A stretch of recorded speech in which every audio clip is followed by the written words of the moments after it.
라디오 땡땡 기도입니다. 오늘 날마다 죽기로 큐티 본문은 사무엘하 19장 24절에서 30절 말씀입니다. 사무엘하 19장 24절에서 30절 말씀의 제목은 은혜로 아픔을 덮다. 사랑하는 여러분, 머비보셋이 누군지 아십니까? 본문 24절은 이렇게 시작합니다. 사울의 손자 머비보셋이. 그렇습니다. 머비보셋은 사울의 손자입니다. 요나단의 아들입니다. 사무엘하 4장을 보면 머비보셋의 아픈 이야기가 기록되어 있습니다. 사무엘하 4장 4절 말씀, 사울의 아들 요나단에게 다리 저는 아들 하나가 있었으니 이름은 머비보셋이라. 전에 사울과 요나단이 죽은 소식이 이스라엘에서 올 때에 그의 나이가 5살이었는데 그 유모가 안고 도망할 때 급히 도망하다가 아이가 떨어져 절게 되었더라. 사울과 요나단이 죽은 소식을 듣고 도망하다가 떨어져 그만 두 다리를 절게 된 것입니다. 작은 장애가 아니라 큰 장애였습니다. 두 발로 걷는 것이 힘들 정도의 장애였습니다. 그런데 5살 때부터 그렇게 산 것입니다. 로드발이라고 하는 시골로 도망가 그렇게 산 것입니다. 그렇다면 머비보셋은 누구 때문에 이렇게 된 것입니까? 객관적으로 보면 유모의 실수입니다. 그런데 여러분, 할아버지와 아버지가 죽었는데 왜 사울 집안 사람들이 도망을 쳤을까요? 그렇습니다. 다윗 때문이었습니다. 사실 사울과 요나단을 죽인 것은 다윗이 아니라 블레셋 족속이었습니다. 그러나 그 시절 사울과 다윗이 대립각을 이루고 있던 시절이었기에 사울이 죽는 순간 다윗의 군대에 밀려 들어올 것이 예상되었습니다. 그래서 사울 집안 사람들이 사울이 죽는 순간 놀래서 도망을 쳤던 것입니다.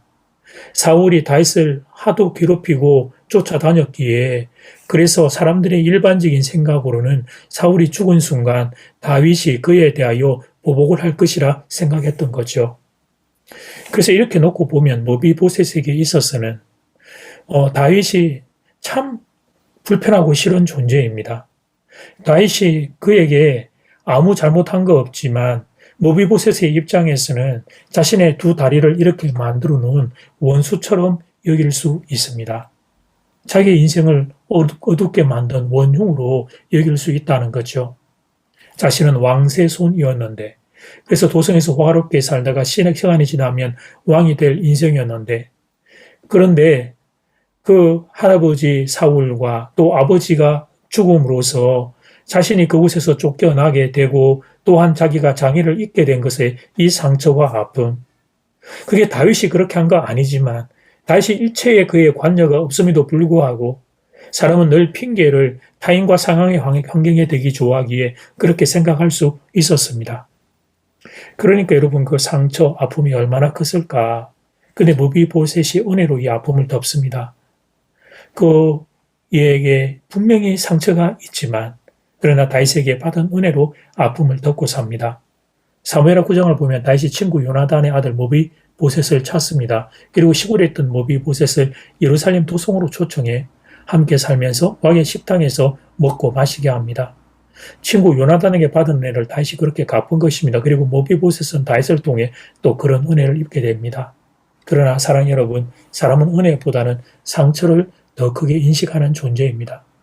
내가 상대방에 받은 은혜는 쉽게 잊어버리고 상대방에 받은 상처만 크게 인식하는 존재가 인간이라고 하는 우리입니다. 어떻습니까 여러분? 여러분의 마음을 보면 은혜가 더 큽니까? 상처가 더 큽니까? 그렇습니다. 우리는 은혜보다 상처에 더 민감한 사람들입니다.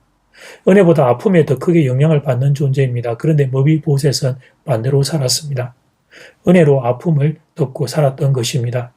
24절 말씀, 사울의 손자 머비보셋이 내려와 왕을 맞으니 그는 왕이 떠난 날부터 평안히 돌아오는 날까지 그의 발을 맵시 내지 아니하며 그의 수염을 깎지 아니하며 옷을 빨지 아니하였더라. 다시 피난 떠났던 순간부터 머비보셋도 함께 절제를 한 겁니다. 다윗의 고통에 함께 동참한 것입니다. 머비보셋은 다윗에게 받은 은혜를 잊지 않았습니다. 사랑하는 여러분, 상처가 없는 사람은 없습니다. 아픔이 없는 사람도 없습니다. 그리고 상처와 아픔은 쉽게 사라지지 않습니다. 내 영혼의 밑바닥에 끝까지 살아남아 나를 괴롭히고 힘들게 하는 녀석들입니다. 사라진 것 같다가도 어느 순간 상처가 수면 위로 떠오르면서 나를 괴롭힙니다. 그렇다면 어떻게 해야 합니까? 상처와 아픔을 핀셋으로 집어 드러낼 수 없는데 어떻게 해야 합니까? 그렇습니다. 은혜로 덮는 것입니다. 더 큰 사랑으로 덮는 것입니다. 상처는 은혜로 덮고 살아가는 것입니다. 이제 첫 번째 기도 시간입니다. 받은 말씀 개인 기도 제목 가지고 함께 기도하는 시간입니다.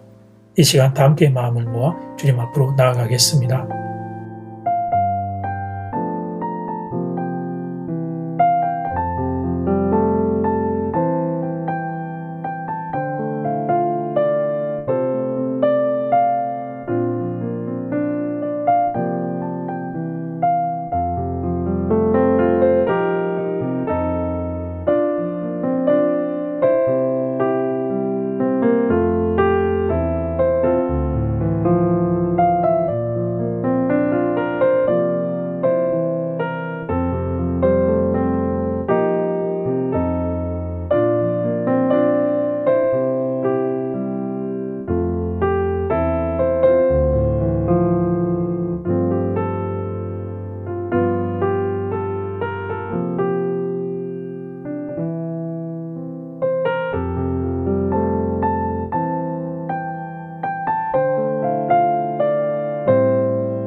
이제 두 번째 기도 시간입니다. 상처가 없는 사람은 없습니다. 아픔이 없는 사람도 없습니다. 상처와 아픔은 쉽게 사라지지 않습니다. 영혼의 밑바닥에 끝까지 살아마 나를 괴롭히고 힘들게 합니다. 어떻게 해야 하죠? 그렇습니다. 상처는 은혜로 덮는 것입니다. 더 큰 사랑과 더 큰 은혜로 덮으며 사는 것입니다. 이 시간 다 함께 마음을 모아 기도드리겠습니다.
하나님 말씀을 통해 상처를 은혜로 덮고 사는 한 사람 모비보셋을 보게 됩니다. 그가 상처가 있었는데도 상처가 작동하게 놔두지 않고 은혜로 그런 그의 인생을 이끌고 갑니다. 이 시간 사랑하는 교우들에게 하나님의 은혜가 임하기를 기도합니다. 상처와 아픔을 덮는 하나님의 큰 은혜가 깊은 은혜가 하늘로부터 임하기를 기도합니다. 성령님께서 찾아와 주십시오. 사랑하는 교우들의 아프고 하나님 힘든 자리 가운데 찾아와 주십시오. 하늘의 은혜를 부어 주십시오. 그 은혜가 덮여 넘어가므로 하나님의 위로가 임하기를 간절히 소원합니다. 예수님 이름으로 기도드립니다. 아멘. 이제는 각자 개인적으로 기도하시면 되겠습니다. 평안한 밤 되십시오.